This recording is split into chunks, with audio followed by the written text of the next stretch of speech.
Hi, Mr. Prime Minister Netanyahu. We have heard Joe Biden and Donald Trump take credit for the hostage and ceasefire deal. Who do you think deserves more credit?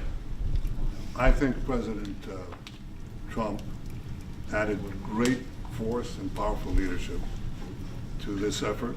I appreciate it. He sent a very good emissary. He's helped it along. And, I'll just tell you, I'm happy that they're here. And I'm sure the President is happy that they're here. And I would think that's about enough. President Trump, Prime Minister, what about Elizabeth Surkov, the Israeli hostage held in Iraq? What about the Israeli press taking a press conference in Israel and not in Washington? We would love to take a press conference to interview you, Prime Minister Netanyahu. President Trump. A few more questions. Prime Minister Netanyahu, do you support going forward with this deal and getting all the hostages out? I support getting all the hostages out and meeting all our war goals. That include destroying Hamas's military and governing capabilities and making sure that Gaza never poses a threat to Israel again. Are you willing? All three. Are you willing And to those agree? Are you things willing can to go agree? together? Are you willing Can you to agree promise to the Trump's families vision that you to do bring all everything the else to get the hostages out? I think wait. that I should One at talk a to time. President One at a Trump, time. So okay? I'll ask, do you agree with Trump's vision of getting all the hostages back home, even if it means to end the war? Well, I'm not sure that you articulated correctly what the President's vision is. You can ask, he can speak for himself. He does that very, very well. I have my own views, 3 goals, not 1, not 2, 3 goals, and I will meet all 3 goals. I think the President can help enormously. He brings fresh thinking. Any address to the Fresh fact thinking. that terrorists who murdered hundreds of people released their home as the part of the deal? It's a horrible thing. We can't forget it. I'll never forget it, and you can't forget it. And some people want to put it out of their memory, but we're not going to ever let that happen.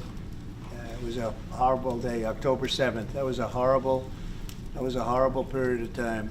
And a lot of people like to pretend it didn't happen. It happened. It's a big group of people that like to pretend it didn't happen, like the Holocaust didn't happen. Same mindset. And no, we're going to get this thing wrapped up, and we're going to get it done. We're also dealing, I think, very successfully with Russia, Ukraine. We're going to hopefully get that one done at some point in the not too distant future. That's a complex problem also, but we solve problems. When I left, we had no problem. There was no Ukraine and Russia fighting. There was no October 7th. There was nothing, and some very poor leadership led to a lot of problems and a lot of death. And it's a shame, but we'll put it out. We'll put out the fires. We have a lot of fires, but we'll put them out. Why do you still support a Palestinian state like the peace plan you presented in January 2020? Is this plan still on the table? Well, a lot of plans change with time, and a lot of death has occurred since I left and now came back. This death occurred not while I was here, but while somebody else was here. It shouldn't have happened. They shouldn't have allowed it to happen. It would have never happened, and that includes Russia, Ukraine would have never happened. Not even a little bit, not even a chance.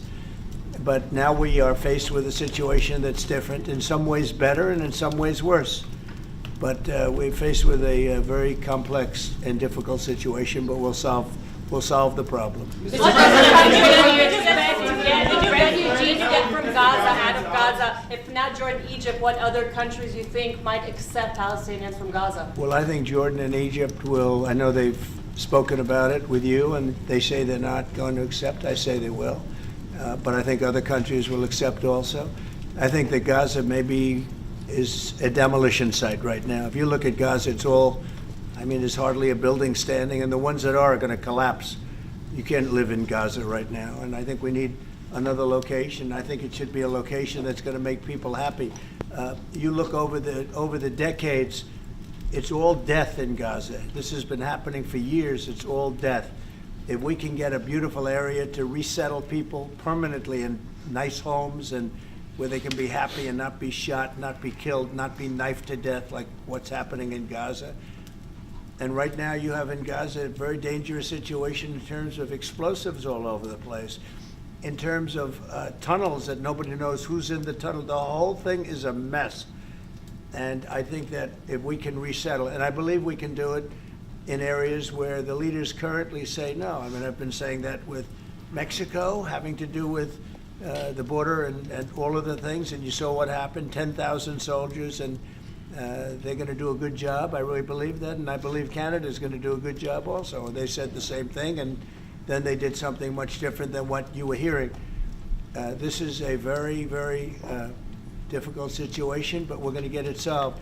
I don't think people should be going back to Gaza. I think that Gaza has been very unlucky for them. They've lived like hell. They lived like you're living in hell. Gaza is not a place for people to be living. And the only reason they want to go back, and I believe this strongly, is because they have no alternative. What's the alternative? Go where? There's no other alternative. If they had an alternative, they'd much rather not go back to Gaza and live in a beautiful alternative that's safe. Mr. President, you get to Peter? Would Palestinians have the right to return to Gaza if they left while the rebuilding was happening? It would be my hope that we could do something really nice, really good, where they wouldn't want to return. Why would they want to return? The place has been hell. It's been one of the meanest, toughest places on earth. And right now, I've seen every picture from every angle, better than if I were there. And nobody can live there. You can't live there. So if we can build them through massive amounts of money supplied by other people, very rich nations, and they're willing to supply it. If we can build something for them in one of the countries, and it could be Jordan, it could be Egypt, it could be other countries, and you could build 4 or 5 or 6 areas. It doesn't have to be one area, but you take certain areas and you build really good quality housing, like a beautiful town, like someplace where they can live and not die. Because Gaza is a guarantee that they're going to end up dying. The same thing's going to happen again. It's happened over and over again, and it's going to happen again as sure as you're standing there, Peter. So I hope that we could do something where they wouldn't want to go back. Who would want to go back? They've experienced nothing but death and destruction. What will you do Egypt and Jordan tell you no. What will you do then? Well, I don't think they're going to tell me no. Mr. President, I don't think they're going to tell me no. What will you do for I think they're going to tell Biden no, and I think they're going to tell other people no. so you think it will happen at the end? I think there's a good chance, yeah. How I'd like to see many it people are you thinking about? All of them. I mean, we're talking All of the about Gazans. probably 1.7 million people, 1.7 million, maybe 1.8 million. But I think all of them. I think they'll be resettled in areas where they can live a beautiful life and not be worried about dying every day. Mr.